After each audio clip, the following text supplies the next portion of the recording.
Hello everyone and welcome to a game that just finished from the Norwegian Team League, and it is Magnus Carlsen versus Frode Elsness. On board one of the clubs Offerspiel and Asker, and it's a really wild game where Magnus sacrifices a piece, and there is one moment where Frode can defend if he sets up everything properly, but that is easier said than done. And then there's gonna be another moment where Magnus can end the game on the spot, but he doesn't. He allows the game to go on, and then it's anyone's game. But you guys, I'm positive that you guys will find this one. So let's dive straight into it. And we deviate from known theory very, very early on. Magnus goes for the English. We have pawn to c4, pawn to c5 by Frode going for the symmetrical. g3, we have knight to f6 and bishop to g2. We have pawn to d5.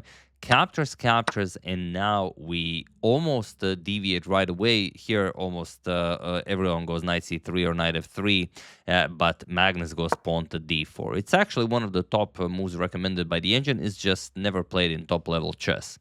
And, okay, we have c captures, queen captures, and now a couple of games with pawn to e6 in the database, but here we have bishop to e6, and it is now as of move 6 that we have a completely new game with very, very wild setup already from the start. Okay, Magnus continues development. We have knight to f3, knight to c6, attacking Magnus's queen on d4, and queen to a4. Okay, pinning the knight. We have knight to b6, chasing away the queen, and you're probably expecting something like queen to c2, or maybe even queen a3, as that pawn on e7 can't move right away. But no, Magnus shifts the queen all the way to the other side of the board. We have queen to h4, as again, you cannot play something like e6, bishop to e7, so bishop to f5. Okay, Magnus is burning tempo with the white queen, so Frode feels confident that he can also spend the tempo on improving the position of his light square bishop. So now you can go e6, bishop to e7, or whatever he wants. We have knight to c3 by Magnus, and pawn to e5. Offering a trade of queens, we have bishop to g5 and pawn to f6. And here, rook d1. A nice Zwischenzug going after the black queen. We have queen to e7, and Magnus just goes bishop back to e3. Here you could again, Magnus goes bishop to e3. It's not maybe the best looking move, but the problem is if you go, let's say, bishop to c1, which seems a bit more aesthetically pleasing, then bishop to c2 can be extremely annoying. Now the rook cannot go anywhere on the back rank. You have to go rook to c2, rook to d2, and then you block in your own bishop on c1, even pawn to g5. Then you move the bishop to g6. And that is just a very, very weird setup. So after queen to e7, we have bishop back to e3. And now pawn to g5, attacking the queen and giving Magnus Carlsen a deadly dare. And you could go for queen h5 check and then trade queens. You could also play bishop captures on g5, which would be a big mistake. So Magnus goes knight captures on g5. It's just a piece sacrifice for 2 pawns. So hard to say if we can even call this a sacrifice. We have captures, attacking the queen. And now the way to play this is queen to f7. It was not played in the game, but the way it should work, and it's still not going to be easy for black. Black will have to find some unique moves like rook to g8, let's say pawn to e4, attacking the bishop, bishop d7, knight b5, threatening knight to c7, and yeah, you can't castle. What can you play? You can go rook to c8, pawn to f4, you open up the f file, and yes, black is up a piece, but it's a position I don't think anyone wants to play with black. So, and that's the best thing you can possibly hope for. In the game, queen to b4 was played, offering a trade of queens, but now Magnus has a move that will ruin Frode's plans. So feel free to pause the video and try to find this idea while I give you a couple of seconds.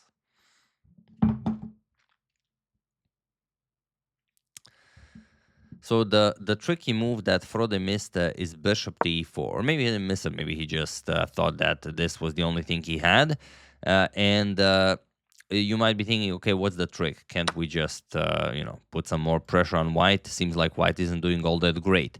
Well, no, it's actually a forced mate in 3. Queen h5 check, and the king has nowhere to go. Rook controls the d file, bishop controls e7. You have to block with the bishop, and then it's a matter of, you can even sacrifice the queen. It's that good of a position. Captures, captures, and a bishop captures will be checkmate.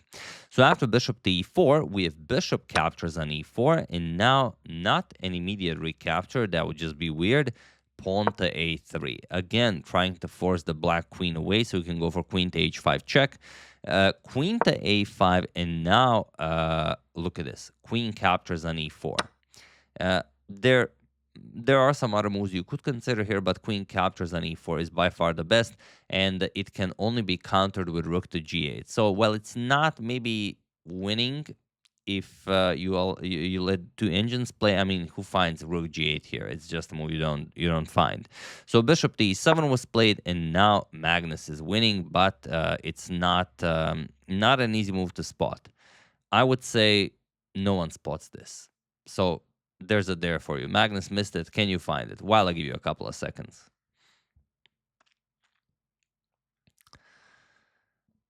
Yes, it's not pawn to b4. Or rather, it is pawn to b4. You just have to prepare it. Because if you're wondering, oh yes, pawn to b4, it seems like it's completely winning.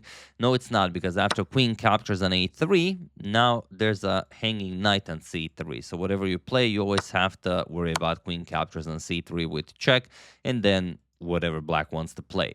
So the real trick is, after bishop to e7, you trade on e7 first. Bishop captures on e7. And now after knight captures, pawn to b4, and now you're winning. And whatever you play, if queen captures on a3, then knight b5, attacks the queen, also threatens knight to c7 check, knight to d6 check. There's nothing you can do here.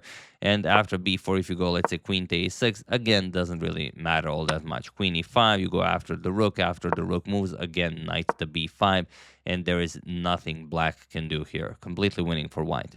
Magnus, interestingly, misses this. He goes bishop to h6, and now Frode is back in the game. But he has to play some incredibly precise moves like queen to c5, which, again, not something you think of.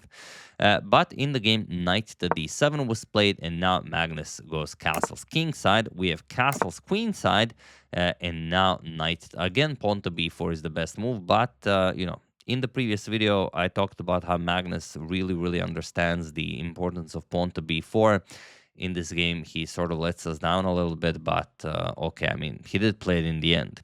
Here he goes knight to d5, okay, putting pressure on the bishop, and best you can play is knight to b6. But here king to b8 was played, and now again Magnus is winning, and this time he finds it. Knight captures on e7, knight captures, and now what is the only way to win?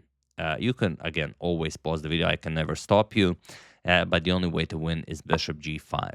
You attack the knight, also you pin it, as there's a rook on d8, and there's really nothing you can do. In the game, rook h d8 was played, queen to h4, piling up on the knight on e7, knight to c. You cannot defend. There's no way that you can further defend that knight. You can go queen to c5, for example, but then pawn to b4, and okay, it's game over. So after queen h4, we have knight to c6, offering the rook, but Magnus not in a rush, just pawn to e3. The rook can never move, as the knight is also undefended should the rook move. So knight to f8, and now it is time to capture. Bishop captures, we have knight captures, and queen to h5, with some maybe even f4 ideas, as that queen is on a5, poorly placed. Rook to e7, getting the rook out of harm's way. Also, the queen nicely defends the knight here. And rook to d6 by Magnus. We have queen to c7 attacking the rook. Rook f to d1. We have knight to f7 and rook to f6. Putting pressure on the knight here. a6, creating some breathing room for the black king, and finally it happens. Pawn to b4. Here, not really relevant to the position, and far off from a winning idea, but it doesn't hurt. We have knight to g6 and queen captures on h7, knight g to h8, trying to hold at least a little bit, and queen to f5. We have king to a7, getting the king to a safer square, pawn to h4. Now Magnus will advance the pawn as far as possible, e4, we have rook to e6, now offering a rook trade, and knight to e5. Here, Magnus just played rook, captures on e7, and he was in this position on move 36 that Frode Elsness resigned the game, as there is nothing more to be done here. Problem is, once you captured the rook, here comes queen captures on e4, and there's nothing you can do.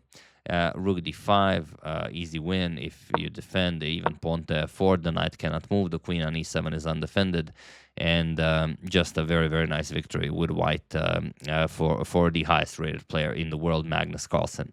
And yeah, like I said, very early on, a completely new game. Look at this, really weird stuff happening. Frode played some really, really awesome chess, but again, very early on, he allowed Magnus this sacrifice. G5 was played, captures, and then immediately with the queen b4 mistake, Magnus outplayed him, bishop to e4.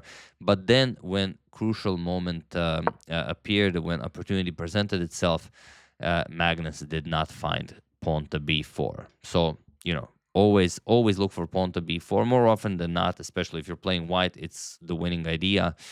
Yeah, always be mindful of that. But yeah, really nicely played by both of them, but it is Magnus Carlsen who wins this one. I would like to thank Christopher Wilk, Francesco Corradi, Uzi Shalev, Francisco Santana, and Edish Fair for your contribution to my channel. Thank you a lot, really appreciate it. As usual, you can check 2 of my previous videos here. Thank you all for watching, and I will see you soon, continuing to check up on your wonderful suggestions and whatever else happens in the chess world. So thank you all, I will see you soon, and have an excellent rest of your day.